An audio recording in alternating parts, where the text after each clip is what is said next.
So I keep getting this little block that says up 92% uploading, 55% uploading. Yeah, that's fine. That's Okay. fine.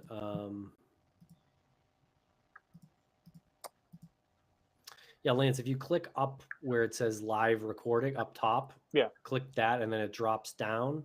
And you can click the YouTube button. Oh, here we are. It looks like we are live now. We are. Okay, we're finally live. My gosh. I'm alive. I'm alive.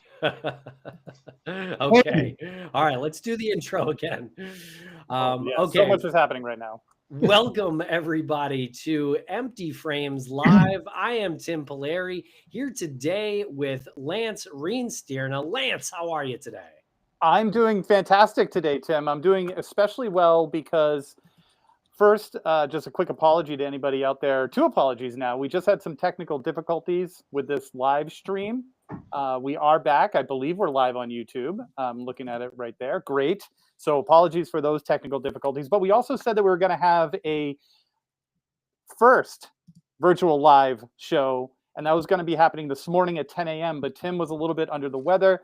He texted and said he didn't feel like he would be in a good spot to do that particular live show and give it his all. And then I spoke to him later on, and I can attest things were not going so well for you this morning. But Tim, are they going a little better for you right now?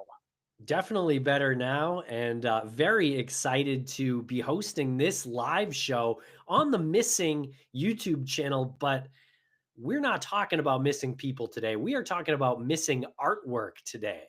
This is a live presentation that we're bringing to you.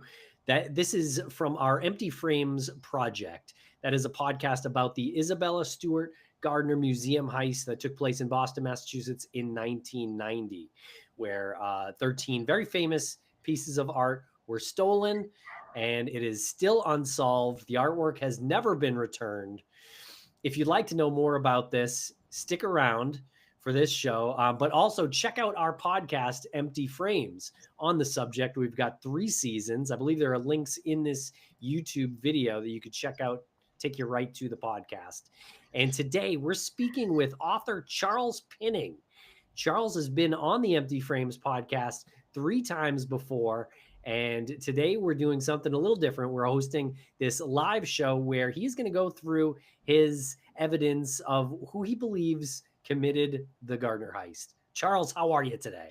I'm fine. I'm fine. Thank you. It'll be not only who did it, but how they did it. It'll be a recounting of what happened the night of the theft. Great. Okay, this is going to be a lot of fun. Yes, it's good. It's going to be fun to get a recap of the timeline. I just want to preface everything by saying, Charles, you wrote this out, and there are going to be moments where, well, let's back it up a little bit. You're going to read through it. People, feel free to comment. We'll flag your comments. If we need to interrupt with something important, we might just give you a little wave and just, read one of the comments if it's important. But for the most part, it's going to be a straight through of the timeline. And again, people comment. We will flag those comments. We'll read them after you're done your presentation.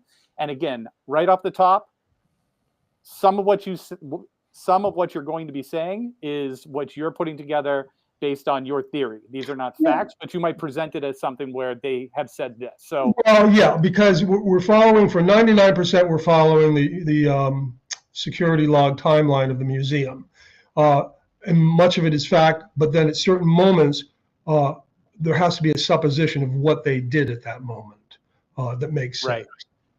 Right. So that's a good word, supposition. I don't think I'd use that word. And when possible, I'll say, okay, now this is real. This is a surmising, but 99% follows the timeline.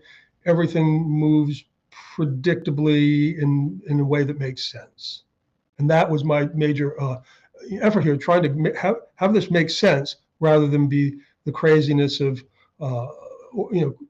conventional criminals. Because such an unconventional crime needed unconventional. Okay. Right. So your overarching theory is that organized crime members did not commit this crime, but in fact, art students or artists did. Yeah. First, when I wrote my novel in 2000, it came out in 2013, I made them art students. I was pretty close because they were artists. but that perspective allowed me to see the actual thieves when I stumbled on them 2 years later. Now, as you're looking at these organized crime, by the way, we see George Reisfelter and Lenny DiMuzio. Just 2 days ago in the Boston Globe, Jeff Kelly, the FBI agent who ran the case for the FBI from 2002 until 2024, he said he puts his money on George Reisfelter and Lenny DiMuzio. Big problem there, though. Reisfelter was 50 years old at the time of the theft. DiMuzio was 42. Both guards said that the thieves were in their mid to early 30s. So two guys in their 20s are not going to look at a 50-year-old and think he's 30. So that just eliminates Reisfelter and DiMuzio just off the top. They're the wrong age. To say nothing of the fact that, average criminals wouldn't spend all that time in the museum, and they wouldn't cut everything out of its frames, et cetera, et cetera. I mean, basically, law enforcement chose to ignore the facts of the theft and try to shoehorn in the usual suspects, but it just doesn't work. Whereas our suspects, as our attorney said to Assistant U.S. Attorney Rob Fisher, Charles and Pam have tried to poke holes in their theory and they can't find any. And now, 10 years later, we still can't find any. So I'm 100% sure about what I'll be talking to your guests about, and I'm 100% sure it was not organized crime figures, particularly DiMuzio or Reisfelder. Great. Okay. And we've just shown some photos there of Joe Gibbons, who is your main suspect, Correct. and Tony Ausler, Right. who was and these guys are alive. Look them up. Yep. Tony Ausler was a famous artist. Right. Big following. Okay, Charles, do you want to go through your presentation? Sure thing. Okay, so what we have here is a piece titled "The Greatest Art Heist Ever Filmed," and it's a reconstruction of the Gardner Museum theft. The following account of Boston's 1990 Gardner Museum theft combines the facts of the robbery, previously buried information, and the museum's security log motion timeline to present a detailed picture of what happened that fateful night. The FBI has long claimed the thieves were organized crime figures, but has since stated that they could be totally wrong. Our more plausible theory reveals that the criminals were actually artists, filmmakers to be precise, who recorded the theft as an act of transgressive performance art, motivated by contempt for authority and the status quo. The art was stolen without the intent to sell, return, or exchange it for any purpose. The thieves removed each piece from its frame, including a postage stamp-sized Rembrandt etching, which, frame and all, would slip into a coat pocket. They left every frame behind, making their statement. The frames have an indisputable objective value. The art has only a subjective value determined by a handful of pretentious elites. And who are they to decide which art is important? Let them have a show of frames. And that is exactly what the museum has today. The annex. One cannot fathom the theft without knowing about the annex and its crucial role presented here for the first time. Completed in 1933 and demolished in 2011, it abutted the back of the museum, housing the security desk, offices, and conservation labs. It was the entry point of the thieves and their partners. It had exterior door sensors, but no interior motion sensors. You might want to put up a photograph of the exterior of the annex right now, the elevation perhaps, in the front of it on Palace Road.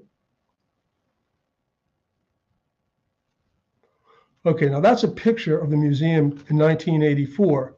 Okay, here's the annex abutting. They've already knocked down the carriage house. This picture is, I think, 2009. Carriage house has been knocked down. The greenhouses in front have been knocked down, but you can see the annex abuts the back of the museum. The second floor of the annex abutting directly onto the Dutch room. Okay, here's Palace Road. That little doghouse, that little entrance there in the middle is what people think, where people think the thieves got in, but no. See that door on the far right? That's the beginning of the annex. The door on the far right, and that's the door the thieves entered through and exited at the end of the night.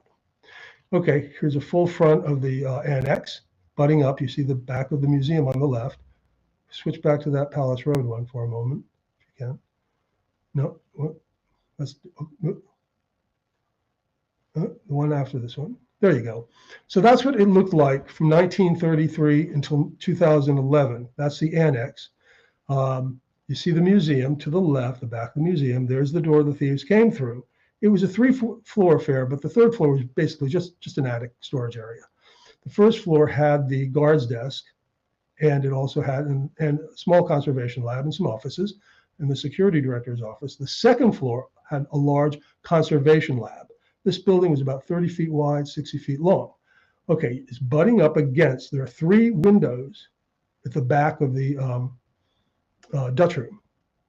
Okay, now this is, you see one that's bricked up, but the other 2, the annex butts up against, and one of them was made into a doorway through which you could pass from the second floor of the annex into here, the Dutch room. You see right there, it says exit, okay?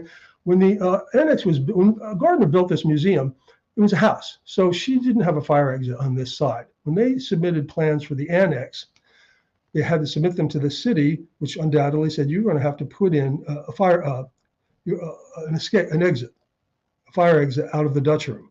And so what they did is the third long window, the one closest to Palace Road, they made a doorway. And they have double doors. And there's a, we'll get to that. We'll talk about the second floor because you have the floor plans of the second floor, both museum and annex. You're looking at, and so that panel that's partway open is where Rembrandt's Storm on the Sea of Galilee hung. That could be released, pulled open a bit. It had a binding kind of hinge, so that's as far as it would open. Behind that, you see double doors leading into the annex. So in the event of a fire, you see the exit sign right above the door.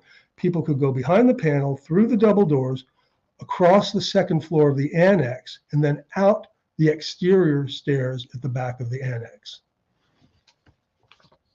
So this door, yes, it was really put in to be a fire exit. Now this is cops leaving on the day of the theft, and there's the annex door. Okay, annex first floor. Okay, I don't know if you can, I'd like to read through this, and you can put them up at the, okay. So getting back to it, the annex, it was the entry point of the thieves and their partners. It had exterior door sensors, but no interior motion sensors. The theft. Early in March 1990, now this is supposition because it had to be planned, 3 people gather. Joe Gibbons, 36, a Boston-based experimental filmmaker, lifelong criminal, and a convicted museum thief. Gibbons also worked briefly as a Gardner guard, obtaining inside knowledge of the museum. Now, there was a guard who was a suspect, and we believe it was Joe Gibbons. And when I'm finished going through this, I'll explain why. This guard, who was an early suspect, left the employment abruptly before the robbery, failing to pick up his last paycheck. Second person, Tony Conrad, 50 years old, Gibbons' college film professor, mentor, and collaborator. He bears a resemblance to Colonel Klink of the old television show Hogan's Heroes.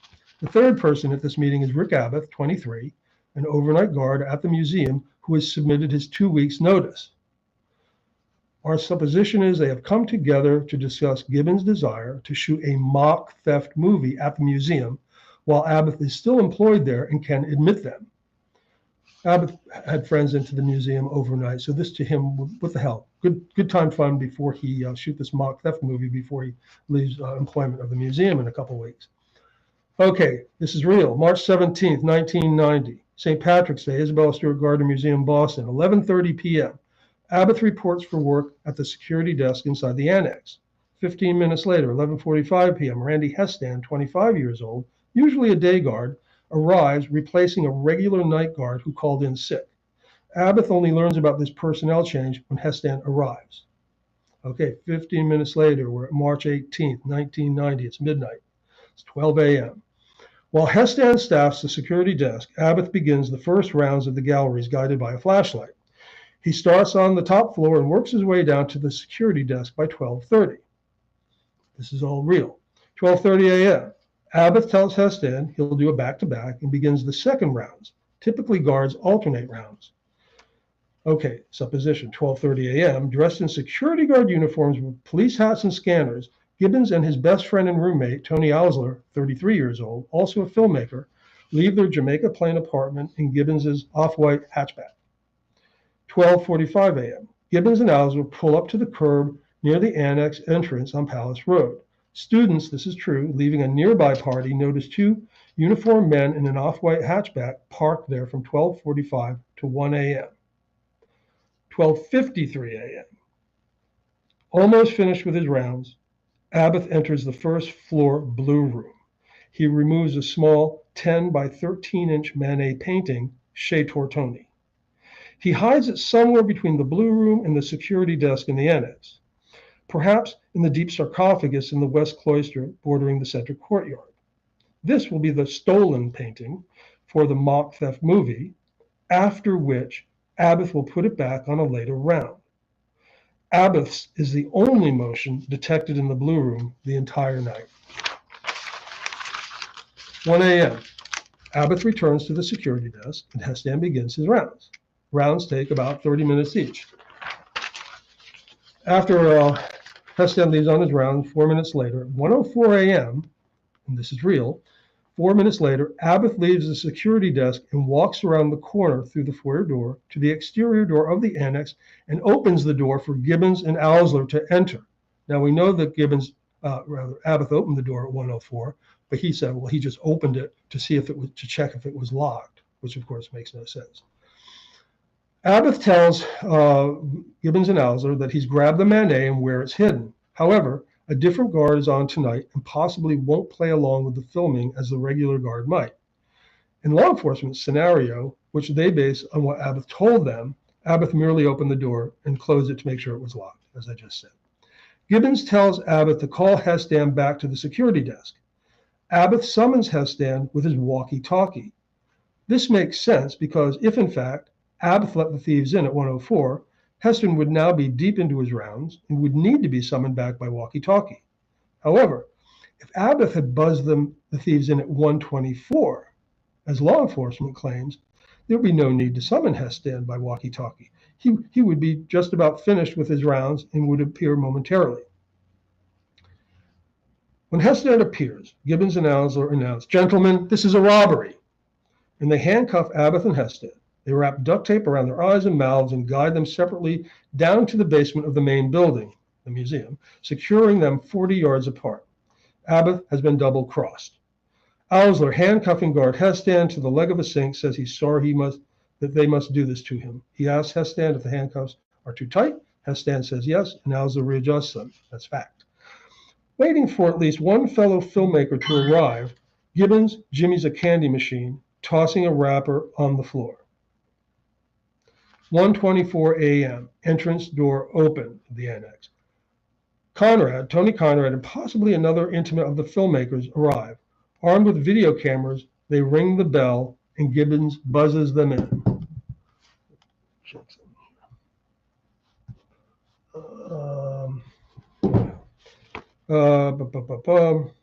Okay, that's 1:24. Now that's what the law enforcement says when the thieves are first buzzed in. Actually, in my scenario, they've already been there for 20 minutes, arriving at 1:04. And at 1:24, that's when Gibbons buzzes in Tony Conrad, who has a video camera to film their performance, and probably one other person is buzzed in also with a camera. Okay, 1:24 to 1:48. No motion detected for an extended period of 24 minutes. This inordinate period of time without motion puzzles law enforcement and museum security director Amore, as in his words, it would have only taken 6 minutes or so to truss up the guards in the basement. We fill in this blank for them. Neither the annex nor the museum's west cloister nor the magnificent central courtyard have motion detectors. And this is true, allowing travel from the annex to the central courtyard to go undetected.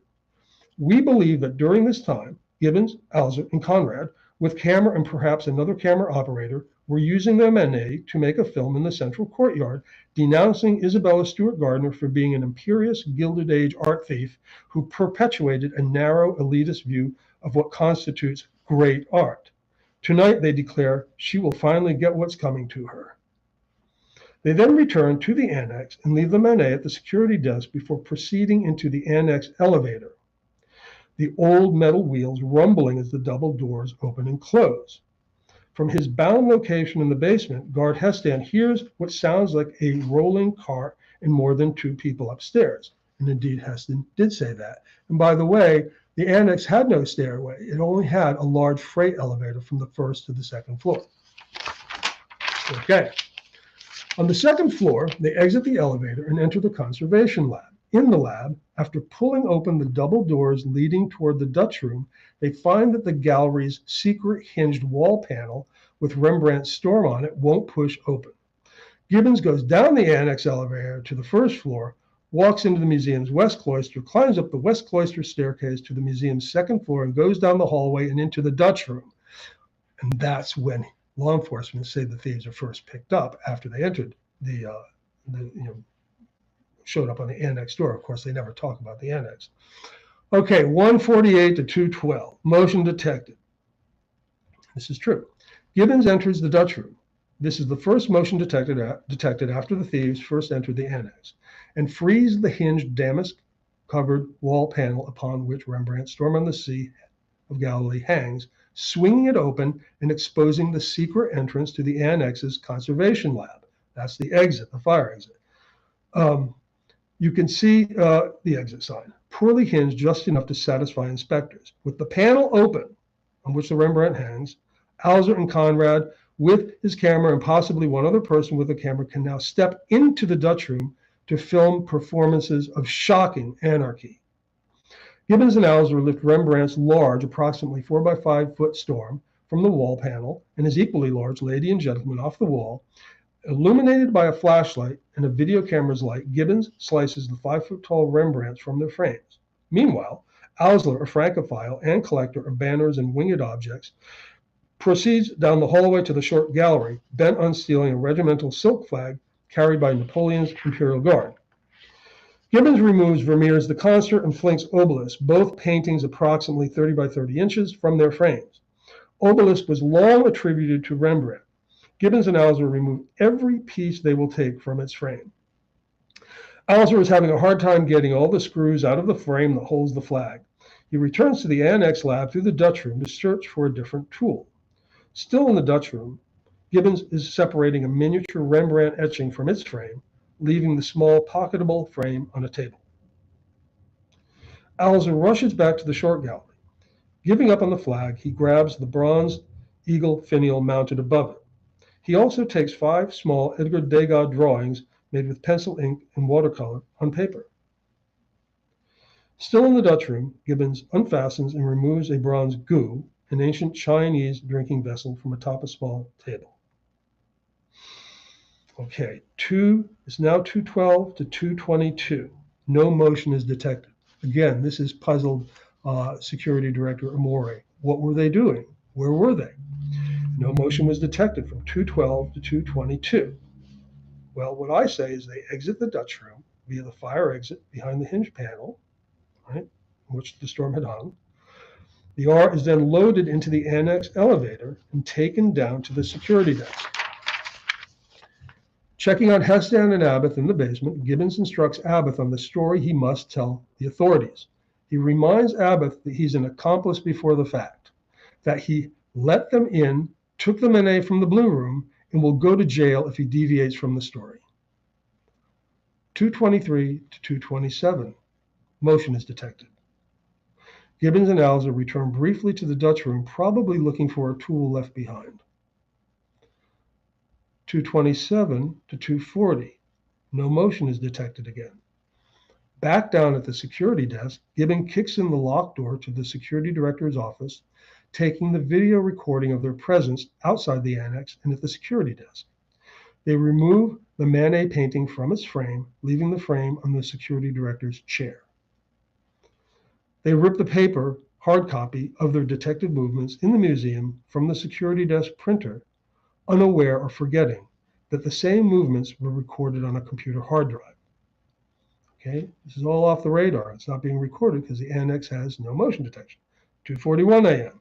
The entrance door opens. That is alarmed. So they know 2:41 a.m. The entrance door, that door in front of the annex on Palace Road, opens, and some of the thieves leave with some of the art, placing it in the back of the hatchback. 2:45 a.m. 4 minutes later, the entrance door opens, and the remaining thieves leave with the rest of the art. Both cars drive away. The art has not been seen since. Questions, comments? Yeah, we got a few. That was fantastic, and really appreciate you staying on track by saying this is real. The parts that were real. The parts that were real are documented. Absolutely. Yeah, motion detector sensors going off, witness account statements from the people who saw the individuals in the car, and then in between those moments, that's where your supposition is. Where Yes, I'm using, no motion, but something had to be happening. It's not like the guards went out for a Dunkin' Donuts. They're still in the museum annex area. But what puzzled, law enforcement, we'll just call it Jeff Kelly of the FBI and Amore, is what the hell were they doing? But because they never talk about the annex, you never heard about it. No one knows about the annex. I only discovered the annex last year after 9 years of being on this case. Because why do you think it is? Well, do you think that they just didn't think it was important enough to? No, it doesn't work with their theory, because here's the deal, and they know this, and you know this, we all know this. If you're a professional thief and you're going to rob a museum, you're not going to go in and spend, they said 81 minutes, it's actually 101 minutes. If, as I believe, Gibbons and Alger were first buzzed in at allowed in by Abbott at 101, not buzzed in at 124. So 101 minutes, no conventional thief. And I studied art theft, and especially the Gardner, before I wrote my novel, and they're in and out in under 10 minutes, 10 minutes max. And even Kelly or Amore would tell you that. So, because they have a shopping list. And plus, you go into the annex, right? And you can make a quick left, and you're inside the museum proper. You enter from the annex. You can make a left, you're in the cloister. You go up the stairs, you go into the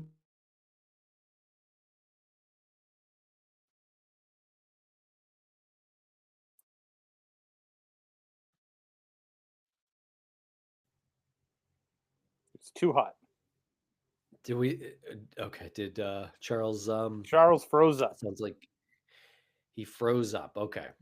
He was coming in too hot, but we've had a lot of good comments here. Ross has been really all this. They choose to ignore it. They choose to ignore it because it doesn't fit with conventional criminals. However, when you have filmmakers who are bent on making a performance, and stealing the art is not something they're stealing to sell or convert, right?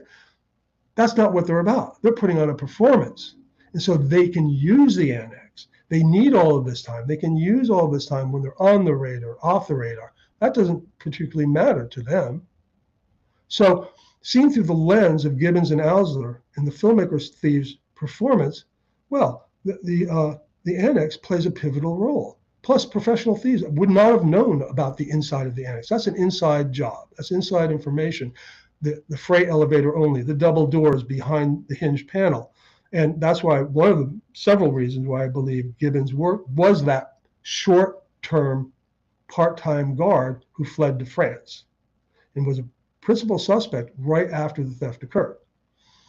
And Gibbons, when I met with him, said, well, I didn't do it. When I said, I think you were involved in the Gardner theft, he said, I didn't do it. I was in France at the time.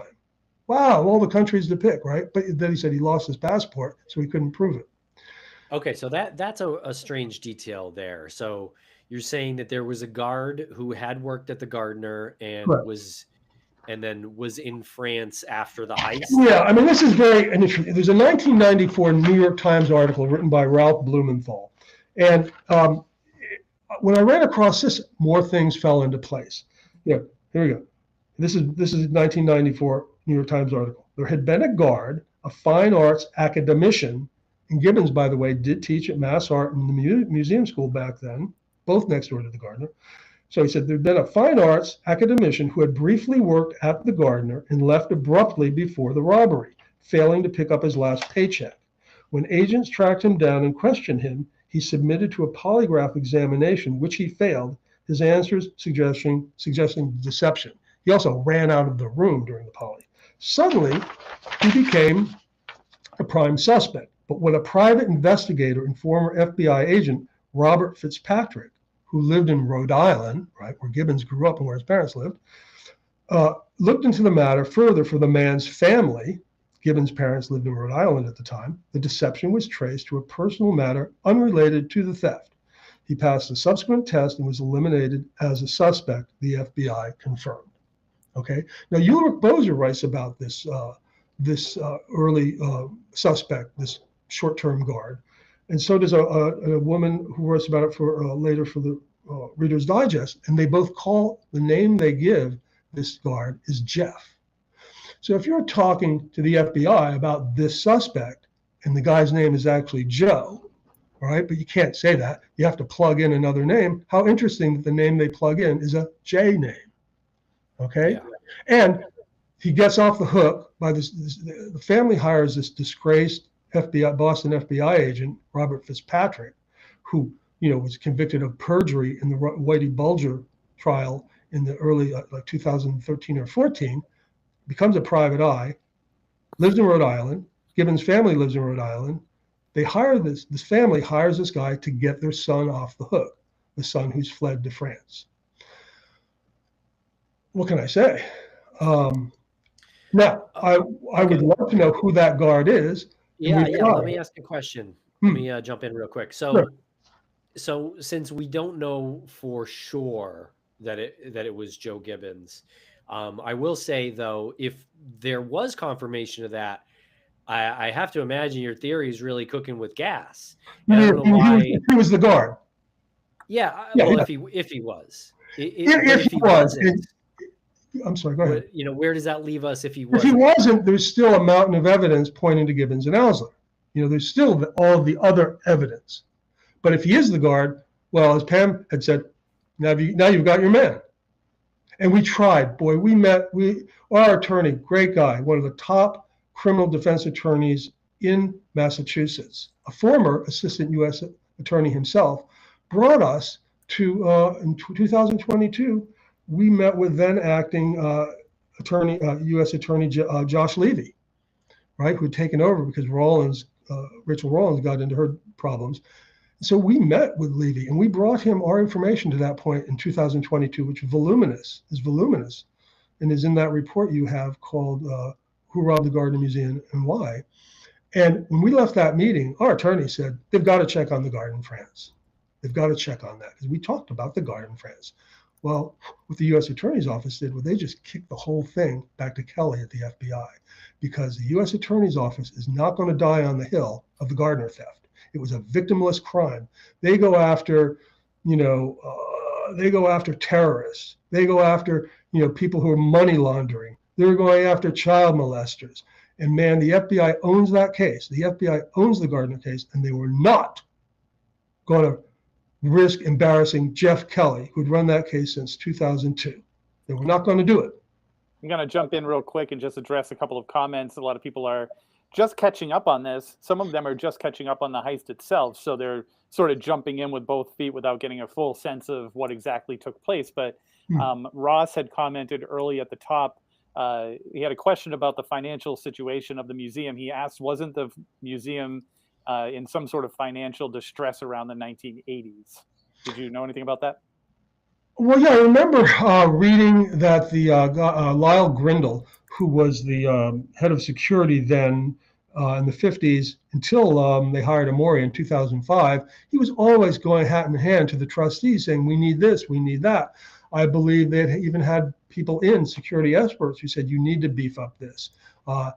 You need to improve your security. But the Gardner, until the theft, honestly, I'd never even heard of it. And when it was, and I grew up in Rhode Island, went to museums. I'd never heard of the Gardner Museum when it was robbed until it was robbed in 1990.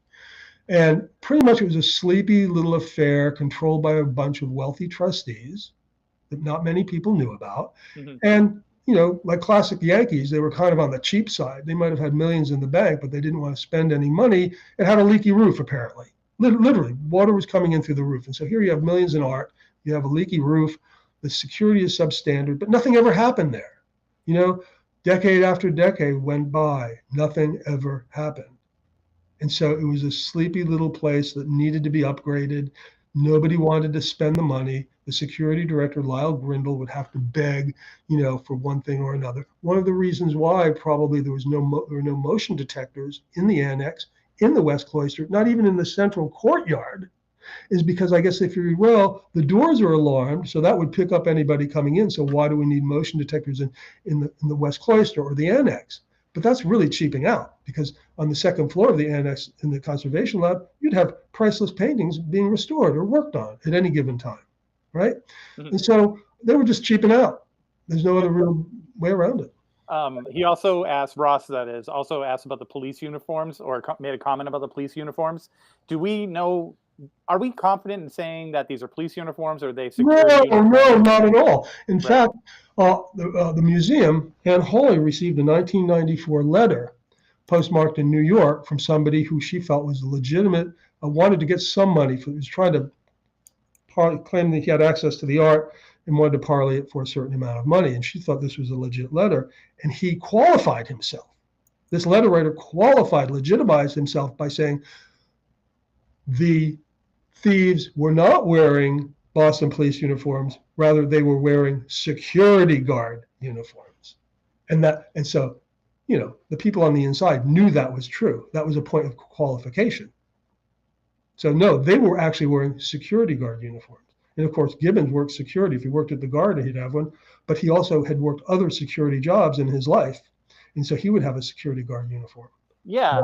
And I mean, Tim and I have made a bunch of, like, you know, and we have friends who have done short films and everything. And there's a period of time, and I'm not like, this is not me supporting or not supporting your theory, but I mean, we know people, and myself and Tim, I'm sure, like, after you've done some short films, you've collected props and you've collected a lot of things. And I mean, we know one person in particular who, if we wanted something that looked like a cop uniform, yes, Josh would go into his shed and grab like enough stuff. Exactly. Here's a badge. Here's a hat. Yeah. You bring up the word prop, and that's really important, because that's what, again, the Manet, what was he going to do with the Manet? Give it to somebody he owed money to for a drug deal? No, it was taken to be a prop in the mock theft movie. Because if it was going to be a real theft, what's his name? Abbott would have known that the museum would know he took it, because his were the only footfalls in the Blue Room that night. But since he was just using it as a prop in a film, he figured, well, I'll take it out, we'll use it as a prop, and then on a later round, I'll put it back on the wall, the museum none the wiser. And so that gives the explanation as to why he took it. It was going to be used, it's the only explanation, in fact, that works. He was going to use it as a prop, put it back, no one would be the wiser. All right. Ross also asks, how do you sell an ancient Chinese drinking vessel? Well, when I first ran across it studying this stuff, it was KU, ku, but now in recent years, the museum calls it a gu, G as in George, U. So we go from ku to gu to poop-poopy-doo, man. They call it a gu, G-U. His question is, how do you sell it? G as in George. Sell. Like, how would you sell it for profit? Well, that's another thing. Well, since it wasn't stolen to be sold, since none of this stuff was stolen to be sold, I don't know. It's a piece of antiquity. It's a Shang Dynasty 500-year-old drinking vessel. I suppose you could sell it to another museum or a gallery, or somebody who just wanted to drink out of a goo. Drink some goo out of a goo. I don't know. But they took it because, hey, it was fun. Finial too, you know? Good times. But then they had the vamoose. So, Charles, I wanted to cue up this 2-minute clip from an interview with Joe Gibbons. Now, if you've listened to our episodes from season 3, episodes, I think 6 and 7, the ones with Charles and Pam, pretty sure this was played, but we want to play it again here. This is Joe Gibbons speaking about robbing a museum in Oakland. And is there anything else you'd like to say to cue this clip? Oh, no, he robbed this museum in Oakland, California in 1977. He was arrested. He was convicted of the robbery. And he would probably have gone to jail if his affluent parents hadn't gotten him remanded to McLean Hospital, the famous McLean Psychiatric Hospital in Belmont, Mass. Yeah. Because otherwise, he probably would have ended up in the can in California. Because at that point, he was, I think, at San Francisco State, probably in his mid-20s. He was born in 53, so do the math, 1953 to 77. But yeah, he was arrested and convicted, and was probably jail-bound had the parents not intervened and gotten him into McLean. Okay. All right, so let's play this clip. It's only 2 minutes long. It is significant that patient has been characterized in his recent workup conference as oppositional. He has sought out a series of authority figures, teachers. Oops. Stop playing. It is significant that patient has been characterized in It's a his little recent slow. It's workup coming on conference as oppositional. He has sought out a series of... It is significant that patient has been characterized in his recent workup conference as oppositional. He has sought out a series of authority figures, teachers, law officers, art curators, etc., or limit setters to rebel against.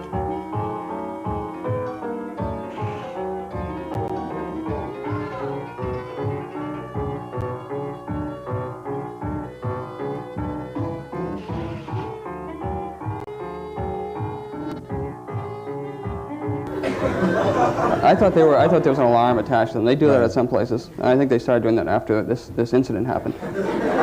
Which DemonCon was it? It was Scissors with Lemon. It was painted in 1957, and I think it was appraised for, at that time, about $13,000. Now, Joe is the mastermind behind all of this, and I want to ask you, what exactly is the Art Liberation Front? Well, the Art Liberation Front is a group that we formed after the fact, after the crime. And basically, we're creating meta art, which is art about art. You know, that welt sort of stuck out. It was like a jacket, a little bigger than this. Stuck out to here. But I had a woman who was with me. She put her arm around me, and I had some papers. And we just walked out. There were, guards standing. Well, they weren't in that particular section. Just walked out of the museum and just drove away. And are you sorry that you walked off with that painting on Friday? No, I'm not sorry at all. I think there were a lot of good ramifications. For instance, they beefed up the security staff, I heard, which gave more jobs to the Oakland community. Okay, well, there you have it, the Art Liberation Front. What do you think of all that, Dave? So you got cleared from the DemonCon theft. Yeah. Were you on probation? I was on probation for 2 years. How long? 2 years. Right, and you were able to follow that all right? Let me see, I think...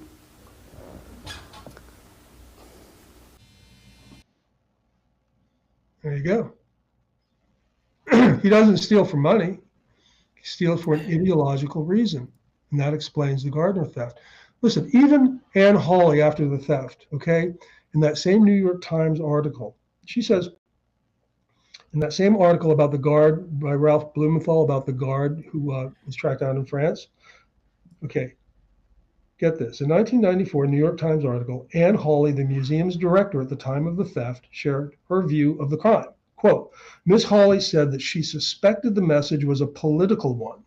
Quote, in your face with an intellectual twist, perhaps from someone with a grudge against Yankee Boston. Oh, her intuition was right on. I mean, she'd worked with artists for the decade before at the Massachusetts Humanities Council. And she could see this. Law enforcement deals with like people who steal stuff to convert it to money. But she got a beat on it right away. And then even Fisher, Robert Fisher, who we met with 3 times in 2015, 2016, he said, I'm the only one in law enforcement willing to admit it wasn't a money-driven crime. The only one, right? And then finally, in an interview with his law school alumni bulletin, he said he didn't believe it was mobsters. They would have converted it by now. And so here you have, we met with Fisher in 2015 and 16.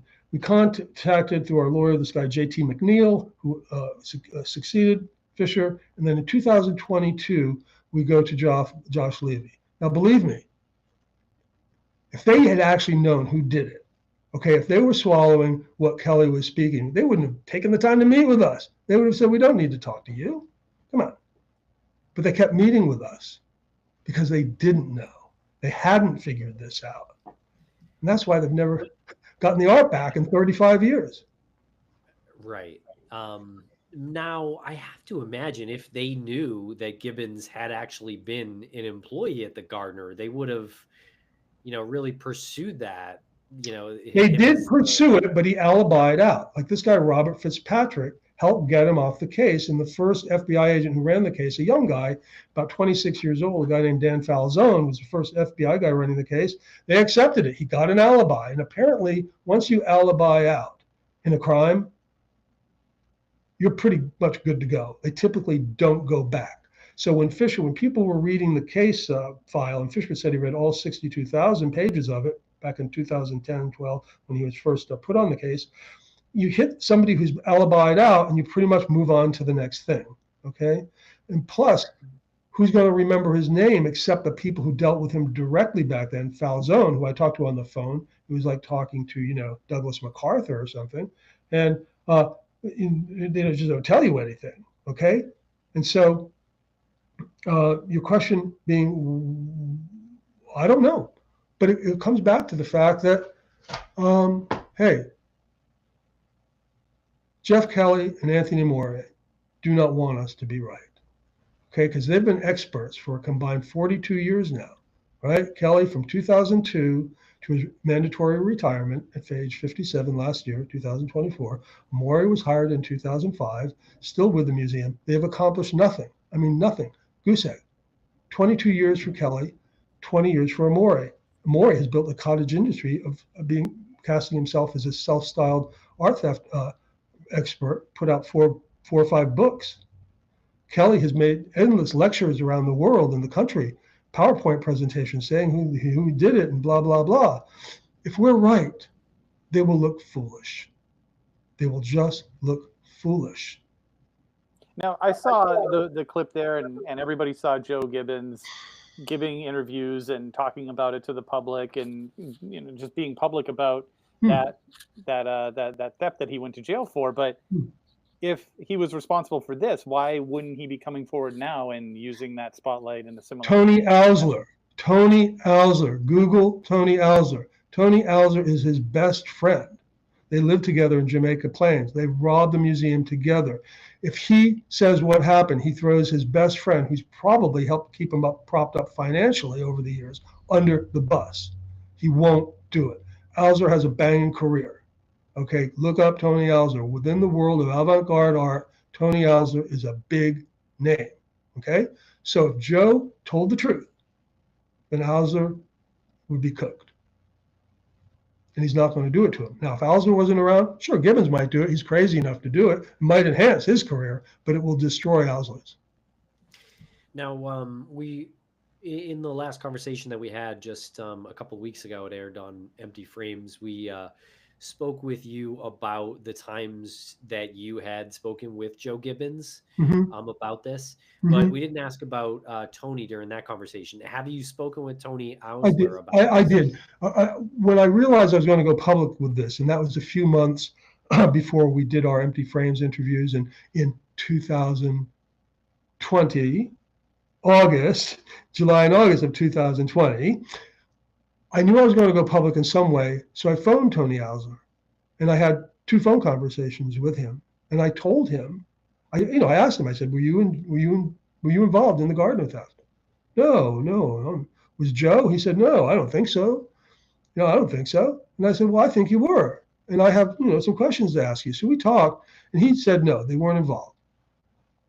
Fine. I said, "I'm going to go public with this story.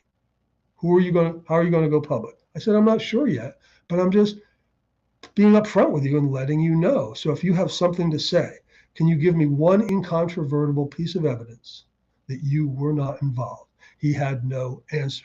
I wrote him a letter. I was addressed in New York City, where he has a studio and lives with family, saying, "Look, I have some questions." I asked the questions. I pointed to some of his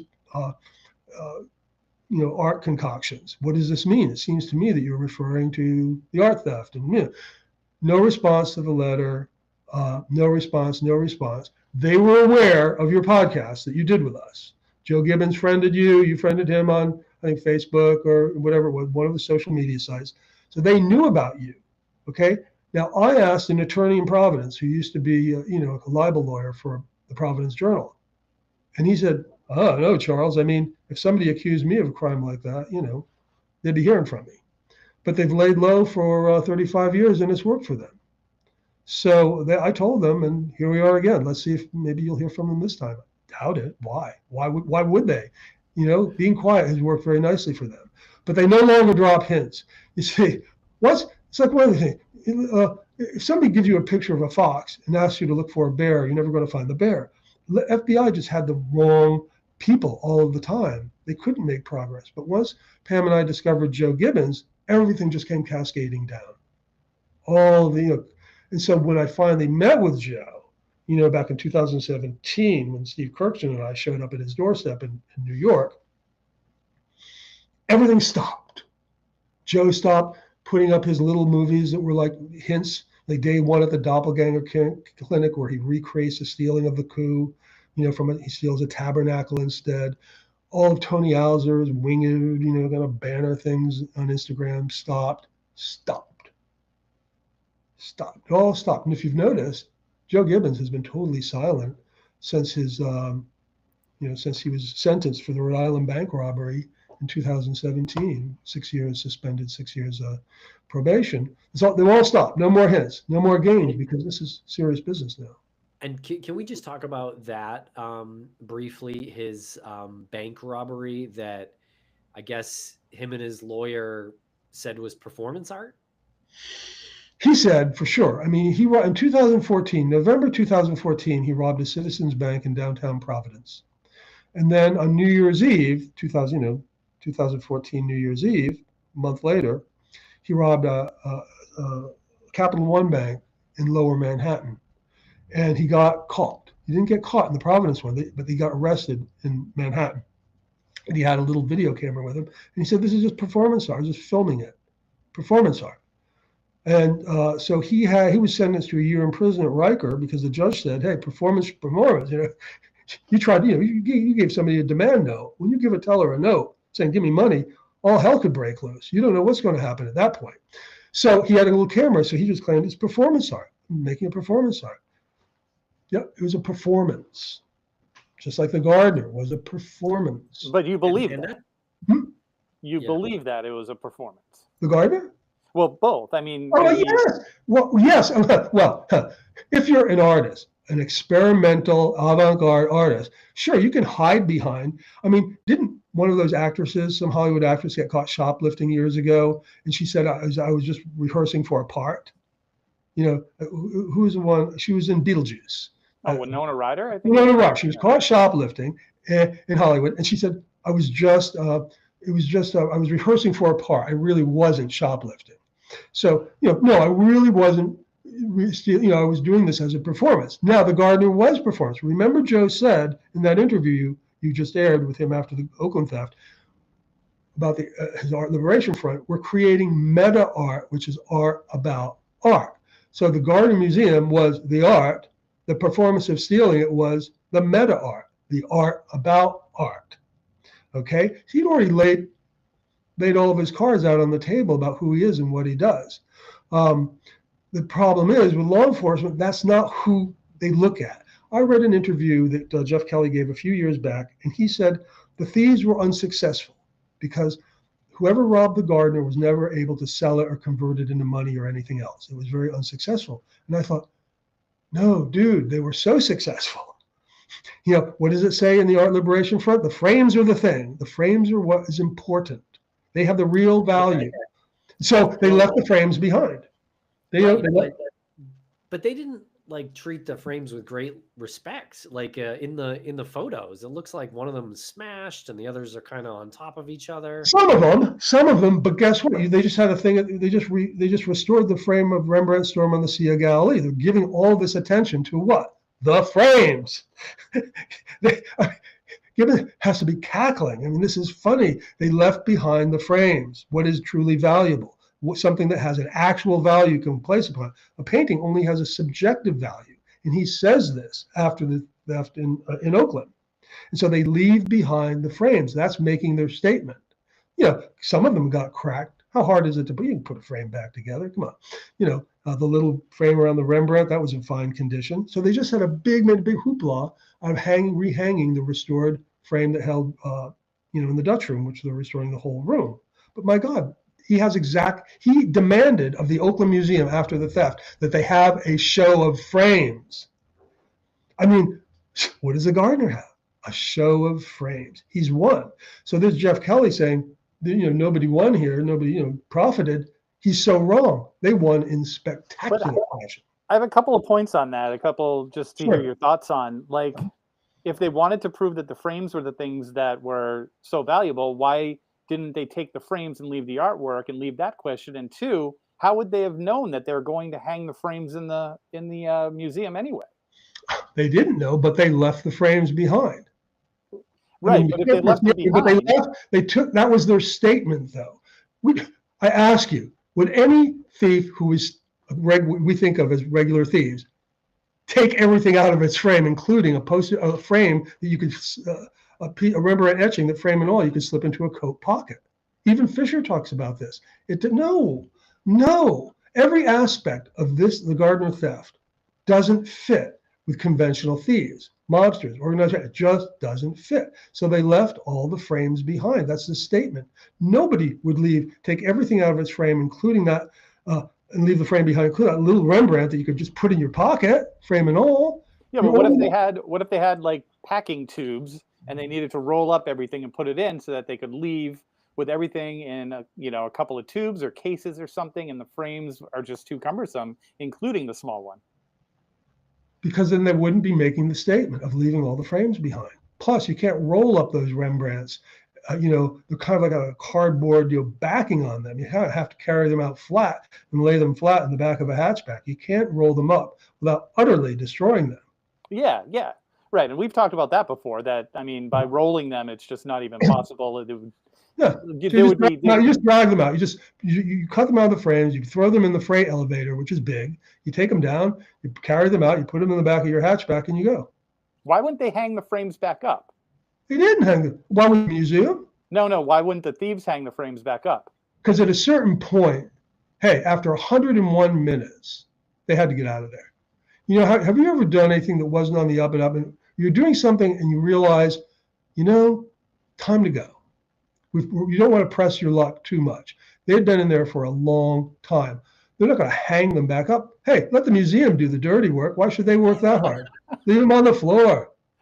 Here are your frames. You hang them back up. And that's exactly what they did. But wouldn't the point that they're trying to be prove going into this be let's First of all, they're making a film. They are filmmakers.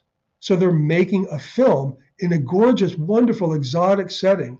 Wow, who can beat that? Who wouldn't want to make a film inside the Gardner Museum, especially a film like this, filming this theft, okay? And so they leave the frames behind. That's the statement. The frames are the most valuable thing. We want to see, and they're having a show of frames because their attitude is, look, Lance Rincina, you make a painting. Rembrandt makes a painting. Pam makes a painting. I make a painting. Tim makes a painting. It's all subjective. It's like Woody Allen says. He doesn't go to the Oscars because he says there is no best film. If you have a foot race, run the 100 meters or a quarter mile, you can say somebody is the best runner because it's timed. It's right there. But when it comes to art, to say something is the best they do have a point. After all, years of rich people collecting certain artists have kind of put the stamp, the imprimatur of important and value on this art. Okay? But in truth, the truth is that it's a subjective thing. It's somebody's opinion. But a frame is not somebody's opinion. You go into an art store to buy a frame or you make a frame, it has an exact value. The material, the wood, the gilt, the paint, whatever you put on it, the workmanship, that frame has value. That's what they left behind. They took what could be your painting or my painting. If they really wanted the most expensive paintings, if this was regular criminals all that time, they would have had a van. They would have taken Titian's Rape of Europa. They would have emptied the joint out. So they had some fun. They took what they took and filmed it, and they left behind the frames. Mm-hmm. Okay, this is a great question here. Are there records of museum visitors? Do we know for a fact that Gibbons visited the museum before? Well, I don't think there are. Today you might be able to look back on film, because I bet you every museum now, including the Gardner, has cameras all over the place. But you didn't sign into a museum years ago when you visited it. Remember, 1990 was pre 9/11. Every place was more comfortable and lax. And so, but if it was an employee there, they would know that. And I'll tell you something else. They every year they would publish an annual report that had articles about the museum, but also the employees and the revenues and all that, called Fenway Court. But they didn't publish the one for 90-91. And that had to have been on its way to the presses, because annual reports usually come out around May. So that would have been come out in May of 1990. And it probably would have had Anne Hawley on the cover because she was the newly hired director. It would have had articles about it, but it also would have had a listing of all the employees. You can't find that. I can't find it, and I'm a pretty good researcher. They stopped the presses on that. You know, the FBI showed up later that day of the robbery. They told the Boston police, the vamoose, we now own the case. And they just put a cloak, they just froze it, man. They're the elite. We own this. When I first heard that phrase from our attorney, he said, the FBI owns this case. And boy, he wasn't kidding. You know, I had a friend who went to Harvard with this guy, Steve Kidder, who was chairman of the board of trustees. And a few years ago, he brought our information about Gibbons to his friend Kidder. His friend Kidder got together the relevant trustees, other trustees, and Amore and Kelly, gave him the information, said, what do you think about this? And Kidder reported back to my friend, Kelly said, we're just not keen on Joe Gibbons. And then he said to my friend, the FBI just slams the door in our face. Hey, look, back in the 90s, when Anne Hawley, the director, was the point person, the FBI came down on her like a ton of bricks because she thought, she and this guy, Hyatt, who's also another trustee, thought the FBI was doing a boot job. And so they went out on their own trying to hire private investigators, trying to figure out the theft for themselves. And the FBI came down on Hawley in the mid-90s and said, hey, lady, knock it off. If you keep doing this, we're going to arrest you for obstruction of justice. I mean, can you imagine? Can you imagine? Here this woman is so frustrated by the theft, and the FBI, who's not accomplishing dick, says to her, stop making any efforts or we're going to arrest you for obstruction of justice. That's who you're dealing with, a bunch of thin-skinned, big ego people who, in this case, just couldn't figure it out. That's not the way they're built. That's not how they think. They're over their heads in this. They're over their heads in the Gardner. Amore's over his head. So, and I will field and answer all and every question. Well, good. I think we've definitely cut through a good amount of them. Thank you, Bootleg Pass. Definitely the most important compliments on, yeah. And by the way, compliments to you guys too, because mark my words, you will go down on history as having the scoop. Not the Boston Globe, who has embarrassment all over them, not the New York Times, not the New Yorker. It's going to be Tim and Lance, who are the ones who have the curiosity and the open minds to listen. Because everyone goes in lockstep with the craziness of the FBI's, this theory of their, organized crime stuff. It's just so preposterous on the face of it. So you guys will go down in history, trust me. Well, thanks. Yeah, you will. No, I'm telling you. And the people who listen to your podcast will be in the know. Good. And so I'm just trying to think if I need, there's anything else. Tell me about Hawley and what she thought, what Rob Fisher thought. Is there anything else? And I put this out to the audience as well. Is there anything else that you'd like to ask Charles here today? I feel like we showed why Gibbons is, in your mind, a good suspect, very credible suspect, because of the bank robberies, the art heists in the past, him speaking specifically about frames being more valuable in some cases than the art. And he was in Boston, not far. Jamaica playing. As Pam used to say in the early days when we met with people, she'd say, look, these two guys fit the bill for the description of the thieves. They lived in Jamaica Plain. One was already a convicted museum thief. Ding, ding, ding, ding. I mean, and you're chasing down, there they were, but they were kind of, in plain sight. And that's not the type of people law enforcement chases. Typically, you're looking for somebody who's going to go in there. But when you look at the facts, that's when the facts tell the tale. That it's not typical criminals. It's somebody who has another agenda. And Hawley saw it. when she said somebody who had a grudge against Yankee Boston. Okay? She saw it. Fisher understands it now. He weighs in every now and then, like on the Netflix thing and whatnot, but he knows it. Now, I don't know, and even the Boston Globe, I think, had an article, Joan Benaki, I think her name is, she's a columnist, a couple of days ago, saying the FBI, and Fisher has said this too, by the way, Assistant U.S. Attorney Fisher, who ran the case from 2010 to 2016, why doesn't the FBI just put what they got on the table? Right?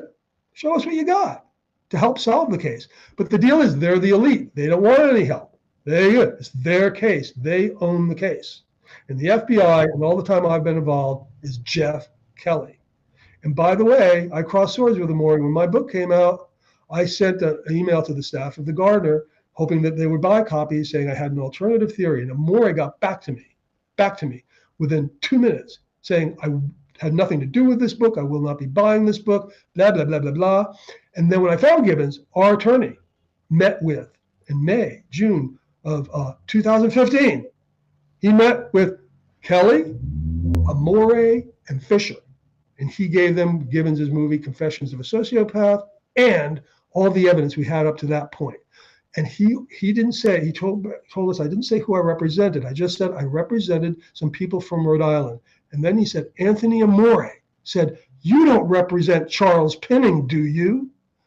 So Amore had remembered my name from 2 years previously from an email exchange. And my attorney later said to me, Amore poisoned the well. Amore poisoned the well. Okay? And he and Jeff Kelly were like this, two fingers in a glove and one finger of a glove. And so, no, it can't be me and Pam. It can't be. It will make them look foolish. And let me tell you, they're not about to look foolish. They would rather see this thing go not be solved than have us be right. And that's so petty and small-minded, but there you go. There you go. All right, Charles. Well, thank you so much for joining us here today. This has been really interesting stuff. I hope our live audience here found it as interesting as we do. And I hope so. Thank you for your time, Charles. Yeah, and I'm happy to meet with you guys anytime because, you listen and you have an open mind. And that is a rare thing I've discovered, especially in this case, because everyone's jumped on board, the media, the rest of the media, newspapers, organized crime, blah, blah, blah, blah, blah. They trot out the same tired stuff. Now, I will say, but remember, Kelly did an FBI video in 2023 saying we might be wrong. We could be wrong. Our theory could be flawed. And that was right after we met with Josh Levy, not long after we met with Josh Levy at the U.S. Attorney's Office. So I think we shook the cage a little bit. We shook the cage a little bit. Because he had never said that before. And he said the museum and the FBI, by the way, is willing to concede that we could be wrong. He had never said that before. So hopefully I won't keep on pounding on this too much longer. Yep. Well, thank you very much. Yeah. You keep pounding away, and whenever there's a development, reach out. Yeah, and if you ever want to talk to Pam or myself, get in touch. We'll be happy to. We have all the answers. I mean, I don't say that boastfully, but we've been on this so deep and so thoroughly, and we're so sure. Ask us a question, any question. Be happy to answer. Happy. All right, Charles. Hey, you guys. Thank you so much. You're welcome. And definitely, if you're listening to this and interested in this subject, I urge you to check out the Empty Frames podcast. It's available on YouTube, Spotify, or Apple. And we've done 3 seasons, 2 of which are on the Gardner heist. And it's really interesting stuff. So thank you very much for checking this out today. We appreciate it. Thank All you. right. Cutting here. All right, cutting. Great. Good. That was great. Thank you.